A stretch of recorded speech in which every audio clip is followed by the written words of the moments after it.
ஏன் அதை நம்ம செய்யக்கூடாது? நம்ம வந்து நிறைய தொழில் பண்ணுறோம். பவகரணம் எல்லாருக்குமே பவகரணம் வந்து ஒரு பொதுவாக அந்த காலத்தில் முன்னோர்கள் வச்சுருக்காங்க. சாமிக்கு எப்படி பொதுவோ அதுபோல் பவகரணம் மட்டும் நம்ம எல்லாத்துக்குமே பொது.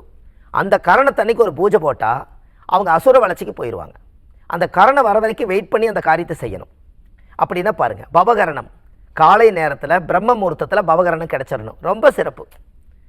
அதிகாலை நேரத்தில் கிடச்சிடணும். மனிதர்கள் எல்லாம் கொஞ்சம் கொஞ்சமாக எந்திரிச்சு சூரிய நமஸ்காரம் பண்ணுறதுக்கு முன்னாடி பவகரணம் அதிகாலையில் ஒரு 4 மணிலேருந்து 6 மணிக்குள்ளே இந்த ரகசியம் கிடச்சிதுன்னா அந்த நேரம் பார்த்து சூரியன் எழுந்து வந்து அந்த ஆசீர்வாதம் பண்ணும்போது இந்த பவகரணத்தன்னைக்கு பூஜை போடுறது உடைய தொழில் எங்கேயோ போயிடும். அதனால தான் பெரிய பெரிய தொழிலெல்லாம் நிறுவனமெல்லாம் வந்து அவங்களுடைய பூஜை போட்ட தேதி வாங்கி பார்த்தீங்கன்னா பவகரணமாக இருக்கும். இது அவங்கள அறியாமையே அது வளர்த்தி விட்டுருக்கும். அது நம்மளுக்கே தெரியாது.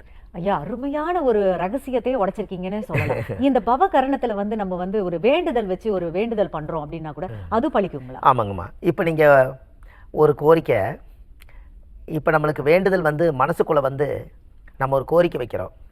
பவகரணத்தன்னைக்கு ஒரு கோரிக்கை வச்சோம்னா இந்த ஆன்மா அழிய வரைக்கும் அந்த கோரிக்கை நிறைவேறி நம்மளை விட்டு அது போகாது. அப்போ இது எவ்வளோ பெரிய சக்தின்னு நீங்கள் சொல்லுங்கள். அதாவது கடவுளுக்கும் மனுஷனுக்கும் இறையருள் சக்தியை நம்ம வந்து அந்த காலத்தில் பார்த்தீங்கன்னா இதயத்தில் கோயில் கட்டி வச்சுட்டு தான் நீங்கள் கோயில் கட்டியிருப்பீங்க. ஒரு பேப்பரும் பேனாவும் எடுக்கிறீங்க, முதல்ல மூளை வந்து சொல்லுது கோபுரம் இப்படி வரையலான்னு. அப்புறம் இந்த மனசு கேட்குது, இந்த கண்ணு பார்க்குது, இந்த பஞ்சபூத கை எழுதுது. அப்போ இதயத்தில் கோயில் கட்டி வச்சுட்டு தானே நீங்கள் உலகத்துக்கு சமர்ப்பணம் பண்ணியிருப்பீங்க. அப்போ இதயத்துக்குள்ளே வந்து நாம் என்ன கோரிக்கை வைக்கிறோமோ அந்த கோரிக்கை பவகரணம் நிவர்த்தி பண்ணி கொடுக்கும். இந்த ஓம் சரவண பவா அப்படிங்கும்போது அந்த பவான்னு முடிக்கிறாங்க பாருங்கள். சரவண பவ ஓம் இதெல்லாம் முடிப்பாங்க. அந்த பவங்கிறது வந்து சிங்கம். இந்த சிங்கம் என்பது சூரியன். சூரியன் என்பது அழியாத சொத்து. எக்காலத்துக்கும் நீங்கள் போய் ஒரு தீக்குச்சி எடுத்து ஒரு தீப்பெட்டி பொருத்தி சூரிய ஒளி வீட்டுக்குள்ளே வரப்போகிறதில்ல. நீங்கள் தூங்கி எந்திரிச்சாலும் எந்திரிக்கலினாலும் கிரகம் அதோட வேலையை அது செய்யுது. அப்போ கிரகம் தான் மனிதனை இயக்குது, மனிதன் கிரகத்தை இயக்குவதில்லை.